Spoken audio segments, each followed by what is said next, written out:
अशी गोष्ट आहे, जवळ गेलं की भाजणार आणि लांब गेलं की थंडी वाजणार.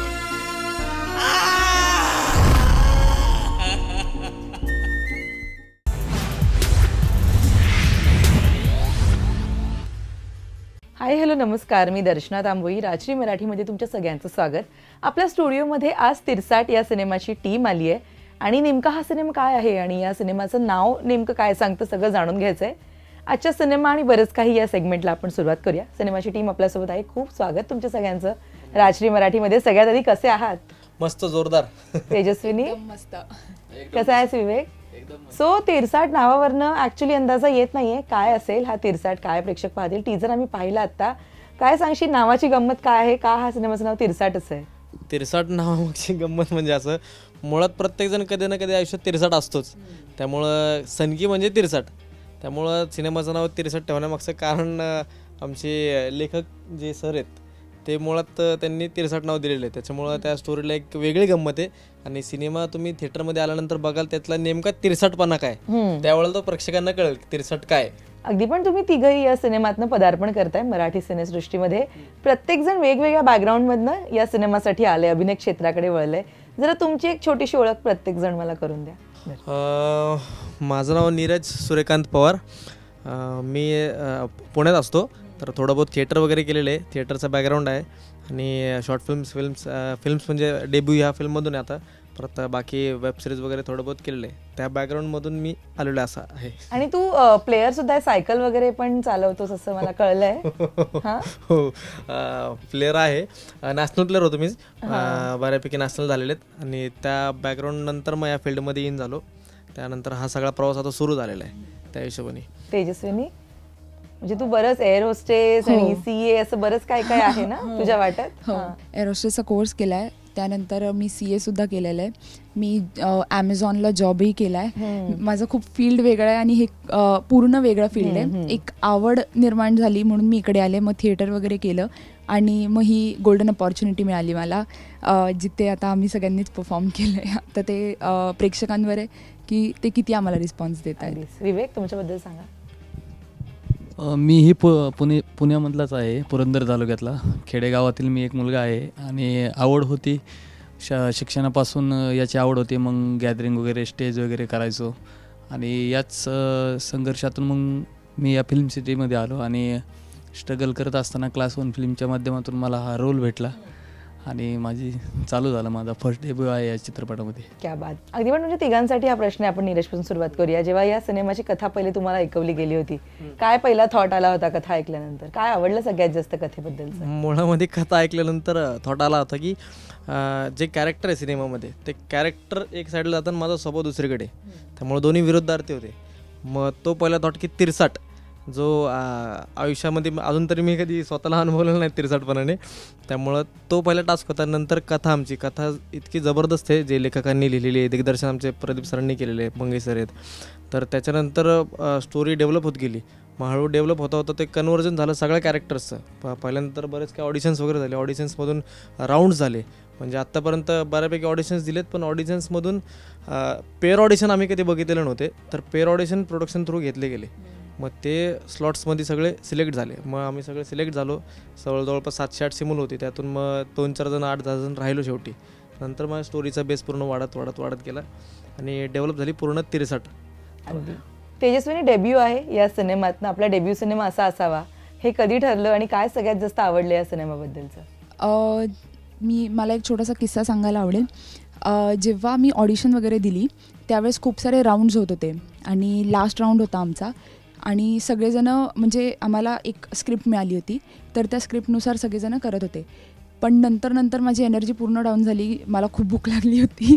सो मी बसले होते. मी लास्ट राऊंड नाही दिला कारण माझ्यात बिलकुलच एनर्जी नव्हती. मग मी सगळं ऑडिशन वगैरे झाल्यानंतर मी खाली आले आणि मला असं वाटलं की नाही मिळणार आहे, कारण मी एनर्जी तेवढी दाखवलीच नाही. मग खाली आल्यानंतर आम्ही एका ठिकाणी खात होतो आणि समोरच्या बाजूला जे डिरेक्टर सर आहेत, प्रोड्युसर सर आहेत, सगळेजणं त्यांचं चर्चा चालू होती.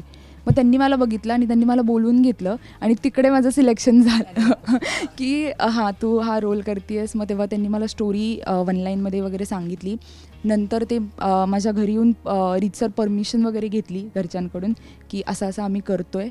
आणि या मूवीबद्दल सगळ्यात बेस्ट पार्ट हा होता की सगळी मला एक फॅमिली मिळाली, छान फॅमिली मिळाली. आम्ही सगळेजण एकत्र राहत होतो. त्यानंतर त्या मूवीवर वर्कआउट करत होतो आणि असं वाटलं नाही की आम्ही एक काम करायला इकडे आलो आहे, पण एक घरच्यांमध्येच एक असं इतकं छान वातावरण निर्माण झालं की ते कामही करायला इतकी मजा येत होती. खूपच मजा आली हे फिल्म करताना. आणि आत्ता 2-3 वर्षानंतर आम्ही पुन्हा एकदा एकत्र आलो आहे. ॲक्च्युली हे शूट आधी झालं आहे, ते कोरोना वगैरे सगळं चालू होतं त्यामुळे सगळं बंद झालं होतं. 2-3 वर्षानंतर आत्ता आम्ही परत एकत्र आलो आहे, तर असं वाटतं ती फॅमिली परत मिळाली आहे, रियुनियन झालं आहे आमच्या सगळ्यांचं. हां, आणि ती गोष्ट खूप भारी आहे, खूप म्हणजे खूप. सगळ्यांचं बॉन्डिंग इतकं छान जमलं आहे ना, इतकं म्हणजे सांगूच नाही शकत, खूप मस्त झालं आहे. अगदी. विवेक, तुला काय सगळ्यात जास्त आवडलं कथेबद्दलचं आणि या सिनेमाबद्दलचं? प्रथमतः मी बऱ्याच ठिकाणी ऑडिशन दिले होते, कुठं काय माझं सिलेक्शन जास्त होत नव्हतं. आणि हा प्रत्येक कलाकाराचं एक स्वप्न असतं की आपण एक चांगले डिरेक्टर, चांगले लेखकाच्या थ्रू आपण या इंडस्ट्रीमध्ये यावं, डेब्यू करावा.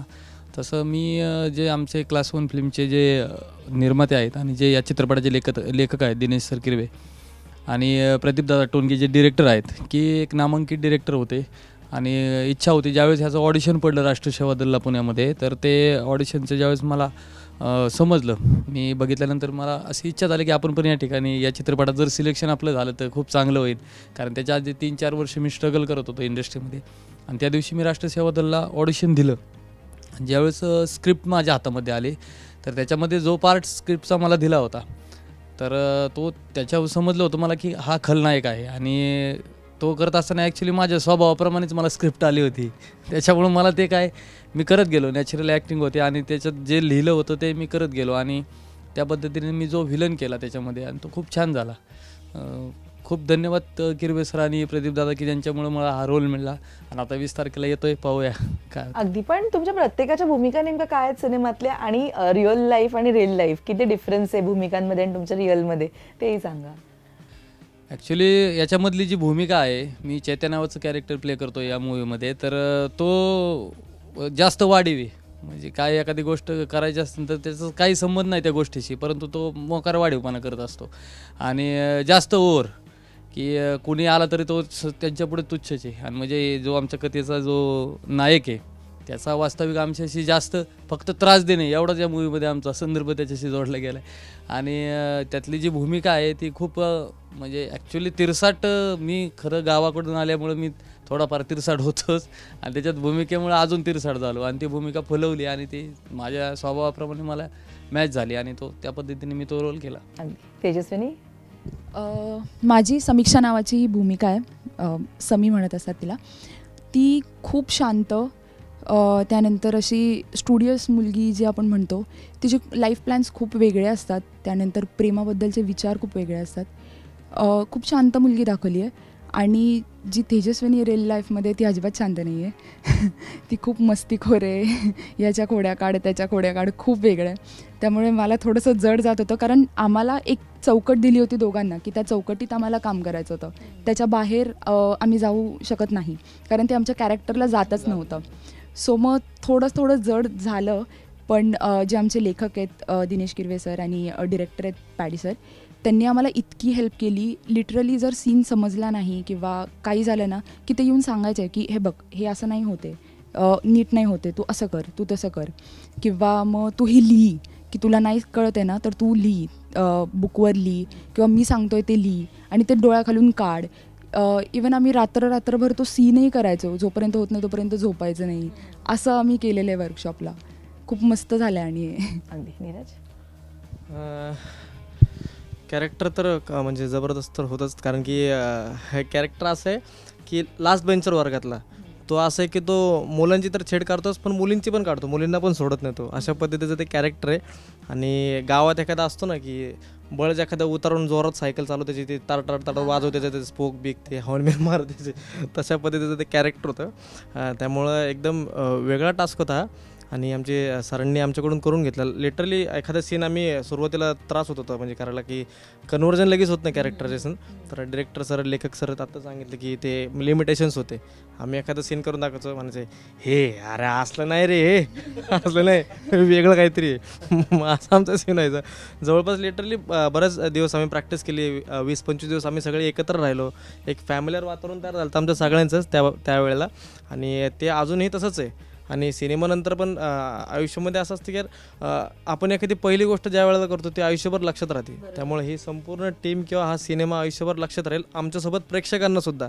कारण की एक रांगड्या मातीतला अस्सल दर्जाचा ग्रामीण सिनेमा आपण घेऊन येतो लोकांसाठी, आणि तो प्रेक्षकांना नक्की आवडेल. त्याच्यामध्ये दर्जेदार आपले डायलॉग्स आहेत, सगळे नवीन ताज्या दमाचे कलाकार आहेत. त्यामुळे हा प्रेक्षकांना नक्की आवडणार आणि प्रेक्षक दाद देतील.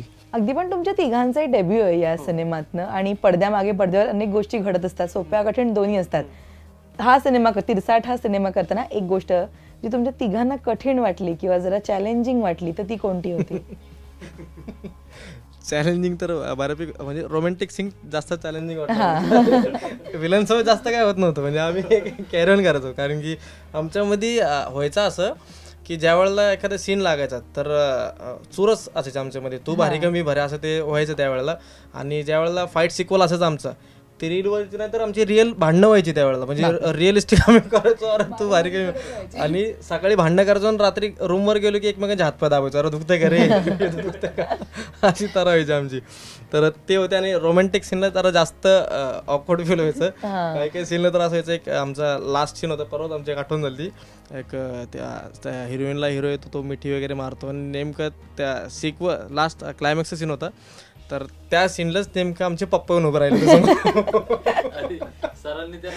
सरांनी बघा तुमचा पोरगा बघा काय करतो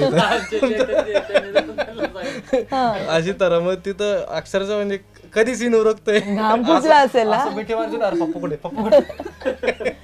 ओके तेजस्विनी, तुझ्यासाठी काय कठीण होतं? कठीण सांगायचं झालं तर प्रॉब्लेम असा झाला होता की जेव्हा माझा सीन लागणार होता त्याच वेळेस नेमकं तिकडे पाणी वगैरे चेंज झाल्यामुळे, क्लायमेट चेंज झाल्यामुळे मला थोडंसं इथे जरा रिॲक्शन्स झाल्या होत्या. आणि मेन माझा एंट्रीचाच सीन होता जिकडे मला हे उठलं, आणि मी खूप डिप्रेस्ड होते की आता काय करायचं. कारण एकदम क्लोज लागणार होता कॅमेरा, काय करायचं. आणि 2 दिवस माझ्यामुळे शूटही पुढे ढकलल्या गेले. माझे सीन्स, बाकीचे सीन्स लागले त्या दिवशी.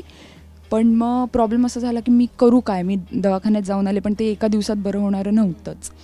मग मी रडत आमच्या डिरेक्टर सरांना कॉल केला, प्रदीप टोणगे सरांना, आणि त्यांना सांगितलं की मी काय करू, मला कळत नाही आहे आणि मला असं बसून राहणं पण चांगलं वाटत नाही आहे. सगळेजण सीन करतात, माझ्यामुळे डिले होतो आहे आणि मी खूप रडायला लागले. मग ते बोलले की 1-2 मिनटं थांब, मी आलो. आणि त्यांनी शूट सोडलं आणि ते इकडे आले, म्हणजे आमच्या रूमवर वगैरे आले. आणि त्यांनी मला इतकं छान समजून सांगितलं की तू जशी आहेस ना तशी कॅमेरासमोर कॉन्फिडेंटली उभी राहा, तू त्याच्याकडे लक्ष देऊ नकोस, ऑडियन्स पण त्याच्याकडे लक्ष नाही देणार. सो तू एकदम कॉन्फिडेंट राहा, त्याचं टेन्शन नको घेऊस, तू तुझ्या याच्यावर फोकस कर, कामावर फोकस कर, नको त्याच्याकडे लक्ष देऊ. मग नंतर दुसऱ्या दिवशी माझा सीन लागला आणि ते गेलं होतं तोपर्यंत थोडं पूर्ण गेलं होतं, म्हणजे एकदम किंचित राहिलं होतं आणि ते झाकून गेलं होतं. आणि ते 2-3 दिवसात रिकवर पूर्ण झालं त्या पॉझिटिव्ह एनर्जीमुळे. ती खूप मस्त गोष्ट झाली अख्ख्या फिल्मच्या शूट. विवेक, तुझ्यासाठी काय होतं चॅलेंजिंग सगळ्यात जास्त? माझ्यासाठी सर्वात जास्त चॅलेंजिंग होतं ते 4 व्हीलर चालवणं. माझ्याकडे सिनेमामध्ये एक जिप्सी होती कंटिन्यू, आमची ती म्हणजे कंटिन्युटी 4 व्हीलर होती, तिचा ब्रेक थोडा कमी होता. आणि मला खूप रायडिंग करायची होती. म्हणजे ॲक्च्युली जे सिनेमामध्ये जे काही स्टंट केलेले आहेत ते सगळं ओरिजिनल केलेले आहेत ते. मग आणि असं व्हायचं की DOP सर जे होते आमचे विकास सिंग, ते कॅमेरा क्लोज वेज लावायचे असलं की ते जिप्सीच्या पुढे येऊन बसायचे आणि मी म्हणायचो जर ब्रेक नाही लागला तर ते कॅमेरा आणि DOP सर त्याच्यामुळं मी खूप भीती वाटायची. पण प्रदीप दादा सांगायचे की मी दादा कसे होते की एक मित्राप्रमाणे आमच्याबरोबर होते. आमचे किरवे सर असतील, प्रदीप दादा असतील, एकदम कधी ते प्रोड्युसर म्हणून आणि कधी डिरेक्टर म्हणून दादा हे कधी वागलेच नाही आमच्याबरोबर, एकदम मित्राप्रमाणेच राहिले. मी सांगायचो की दादा हे गाडीला ब्रेक आणलं की याची 2 चाकं इकडं होत्यात, 2 चाकं सरळ जातात, माझ्याकडून एका दिवशी सगळं धडामधुडूम होईन म्हणलं. आणि झालं ते. म्हणजे मी सर्वात कठीण माझं ते होतं की मला ती जिप्सी चालवायची होती, कारण तिचा ब्रेक आणला की ती मागली चाकंसुद्धा वायबल व्हायची त्याची. मग ते एकदम असं क्लोज गेलं. एक सीन होता की त्या सीनला आम्ही एंट्री मारतो जोरात आणि आता मी म्हटलं जिप्सी मी अशी थांबवली आहे, माझ्यापाशी अगदी क्लोजलाच कॅमेरा लावला आहे विकास सरांनी, क्लोज म्हणजे डायरेक्ट त्या नंबर प्लेटवरच लावला आहे. आणि मला म्हणले आता तुला स्पीडने करायची, म्हणलं आता स्पीडने असा नंबर प्लेटला कॅमेरा लावला आहे, स्पीडने कसं येऊ म्हणलं. दादा म्हणले स्पीडने पुढं नाही यायचं, स्पीडने रिवर्स जा.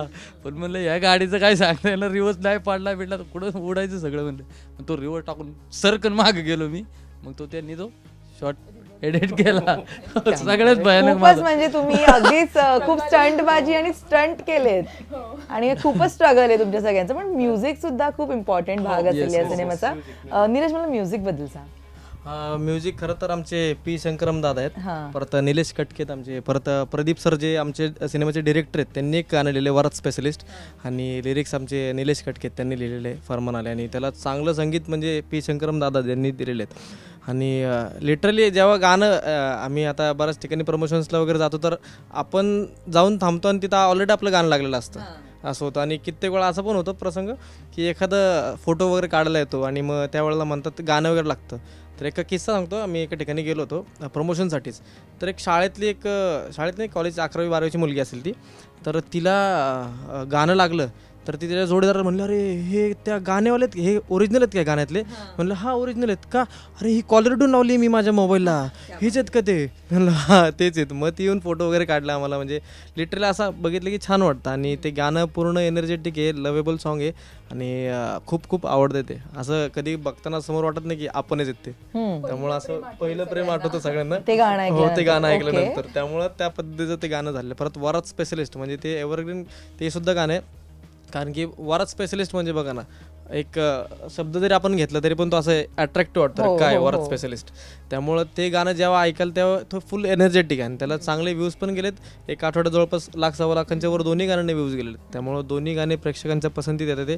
आणि म्युझिक परत सिनेमाचं BGM वगैरे जबरदस्त चालले, खतरनाक. म्हणजे ओव्हरऑल असं ज्या वेळेला आपण डे 1 पासून जेव्हा सुरुवात करतो एखाद्या सिनेमाला आणि टिल एंडला जेव्हा येतो तेव्हा वाटत नाही की आपण ह्या सिनेमामध्ये काम केले, कारण की तो ओव्हरऑल पॅकेज तयार झालेला असतो. तो लिटरली खूप जबरदस्त आहे. सिनेमा तयार झालाय आणि 20 तारखेला प्रेक्षकांच्या भेटीला येतोय. काय सगळ्या प्रेक्षकांना थिएटरमध्ये येऊन पिक्चर पाहायचं अपील कराल तिघही? सर्व रसिकांना एकच नम्र विनंती की 20 मे 2022 रोजी आपला 63 सिनेमा संपूर्ण महाराष्ट्रामध्ये प्रदर्शित होतोय. तर सगळ्यांना नम्रतेचं आव्हान की सर्वांनी चित्रपटगृहामध्ये जाऊन चित्रपट पाहावा, आपल्या प्रतिक्रिया कळवाव्यात आणि आपलं प्रेम भरभरून द्यावं, हीच मनापासून इच्छा व्यक्त करतो. तेजस्विनी? मी एवढंच म्हणेन की तुमच्या 63 आयुष्यातून 63 वेळ काढून आमचा 63 बघायला नक्की या. विवेक? मी एवढंच सांगेन सर्व प्रेक्षकांना की तुमच्या दैनंदिन बोलीभाषेतला हा शब्द आहे 63, की तुम्ही बऱ्याच वेळा तुमच्या तोंडामधून तो गेलेला आहे 63, परंतु आज हे नाव खूप छान आहे. आणि 63 काय आहे हे पाहण्यासाठी 20 तारखेला चित्रपटगृहामध्ये या आणि भरभरून साथ द्या. बोला 63च्या नावाने चांगलं. क्या बात आहे. थँक्यू सो मच तुम्ही इकडे आलात आणि इतक्या छान गप्पा मारल्या. अगदी 20 तारीख जवळच आहे आता. ऑल द बेस्ट तुमच्या तिघांनाही. खूप शुभेच्छा. आणि पुन्हा सांगा इकडे येऊन की कसा प्रतिसाद आहे आणि किती नवीन सिनेमे घेऊन सुद्धा या. थँक्यू सो मच आणि ऑल द बेस्ट तिघांना. थँक्यू.